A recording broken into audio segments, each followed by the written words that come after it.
Good afternoon, everyone. My talk today is about how to run or build a referral-based practice. I have notes today because I am the worst for getting off on tangents and taking off on something totally different. So I'm holding myself accountable. I'm hoping to give you today a few nuggets to take away, something to chew on, think about, 4 steps to effectively build the practice you've dreamed about, what you had in mind when you started in this business, or if you haven't started yet, what I wish somebody had told me. So most of us, if not all of us, have gotten into this field of manual therapy because A, we want to help people. In some shape or form, we are all healers. We want to help our patients live a pain-free life, or at least be a part of the team that's helping them put together how to manage their pain and live day to day. We know that people don't have to live in pain. That's the other thing. How many of you have walked in the grocery mart and seen someone with their head tipped to the side and just had such an urge to go over and say, I can help you. I won't even charge you. Just come to my practice, follow me. So we hate to see suffering because all of us here have a gift. We have a gift in our hands. We have a gift in the way we talk, hold energy, in our presence, and in the peace that we can bring to people. We want to feel like we are making a difference. And then 2, not only that, but because it's also a very rewarding field to be in. It's a flexible one with so many possibilities. You can run your own practice. You can rent a room, have a space in your home. You can be a lone wolf. Or you can work in a multidisciplinary setting, collaborate with other professionals, learn from others, share treatment techniques and solutions. You can join a pack. There is so much flexibility in the hours that you can give, in the time that you can give, what days work, what days don't work, what days does my kid have soccer and I have to work my schedule around that. We can fit it into whatever season of life we are in. But when it comes to building our practice, we're not given much direction. We use all the tools that are out there for us today: Instagram, TikTok, Facebook, Google, and then the old ones, Groupon, flyers. Trying to give coupons, spending so much time on advertising and offering deals. And how many of us here are actually good at promotions? I'm not one of them. So trying to put strength in our ability as a good marketer instead of strengthening and developing our ability to simply treat more effectively. We all deal with no-shows, and quite honestly, clients that are not a good fit, making our work emotionally and mentally draining. Our first talk was all about that, the energetic benefit of working with people that have the same goals as you. Lots of times, I'm sure you're wondering, what am I doing wrong? How can I use my time more effectively? Well, I can offer you this advice. With my practice full and thriving, booking months out, and now I'm hiring other people on so that I don't have to book out months out, so that I can have spaces to lighten my load, instead of suffering from burnout, realizing, quite honestly, that I don't have to help everyone. I have been streamlining my practice, finding the niche that works for me. We heard of one of those today in lymphatics. The demographic, actually, honestly, that's searching me out. And then working continuously to develop the skill set to treat them the best. I know you've heard it before, but maybe today it'll land. In order to say yes to everything that's there for you, first you must learn to say no. According to the Brevet Group, a group that gathers studies for comparison studies, 91% of people said that they would give referrals after they had a good treatment. Only 11% of practitioners ask for that referral.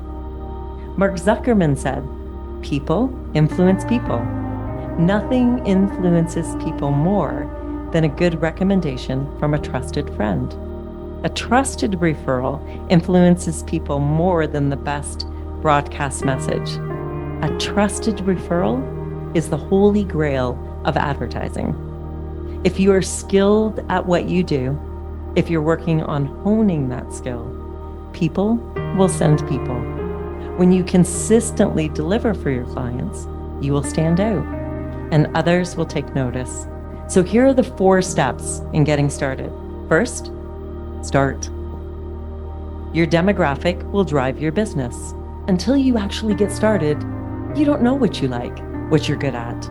So find out who you are comfortable in treating. Be teachable.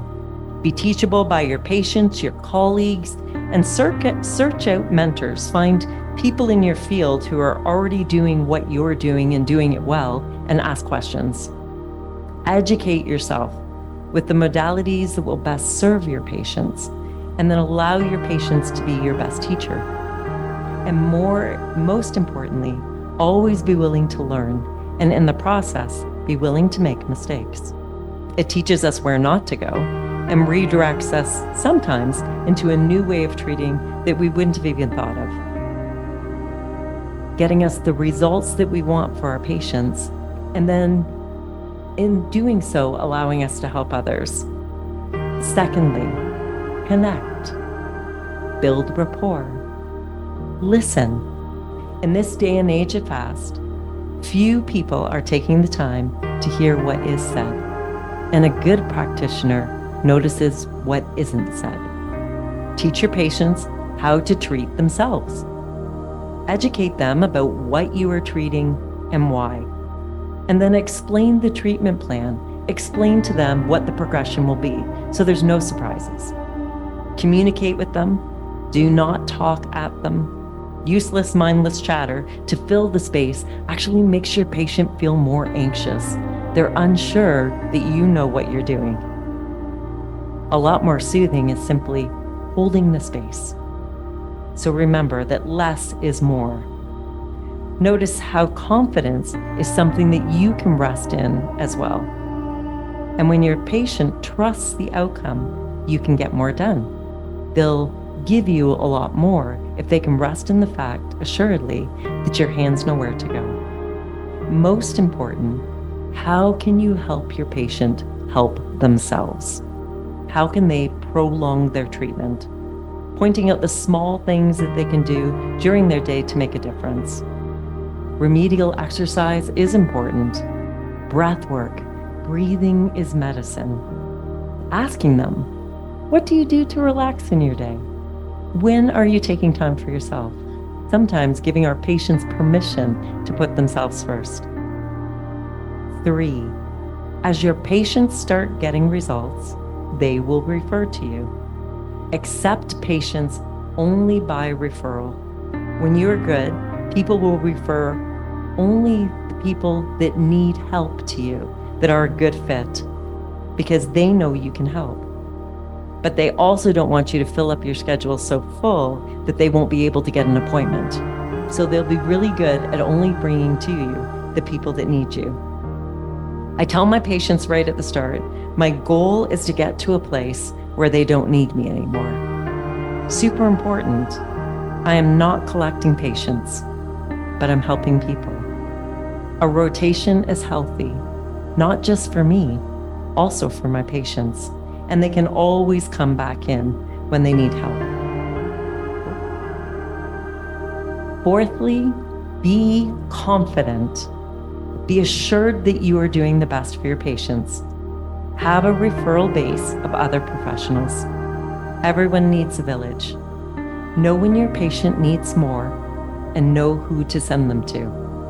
Make connections with the people in your community, other colleagues, chiropractors, physios, pelvic floor physios, naturopaths, MDs, therapists, occupational therapists. Build a network. If there isn't a network or community that you can rely or lean on, maybe it's time for you to build that. You cannot be all things to your patient. Trust me, that can be a heavy load and an unrealistic expectation. Be curious in trying new techniques and honest in letting patients know that there is something new that you would like to try on them. And then how important their feedback is so that the direction that you take moving forward fits them best. Also, that in the feedback that they're giving you allows you to help others. So remember, build rapport. Not every patient is a good fit for you, and you will not be the right therapist for everyone. Don't take it personally. The initial assessment is an interview for you and for the patient. Only accept new patients that fit into the model of your practice that you are trying to develop. Try to look for quality, not quantity. Be authentic and true to that. It is a valuable attribute that will build the practice that you've dreamt of. You do not need to accept all patients. You cannot help anyone that is not willing to invest the time or the commitment in helping themselves. I want to end with this parable. A lady was heating up a pot of water on a gas stove with the intent of cooking pasta for her family for dinner. A frog fell into the pot while it was sitting on the stove. While it wasn't his intention to be stuck in a pot of water, he didn't try to escape. He was comfortable enough as he was. The lady soon turned on the flame to begin boiling the water. As the temperature of the water began to rise, the frog was able to adjust his body temperature accordingly. So he remained in the pot without trying to do anything to change the situation. However, as the water approached its boiling point, the frog's body could no longer keep up. He tried to jump out of the pot, but with the water temperature continuing to increase, he didn't have it within himself to make the leap.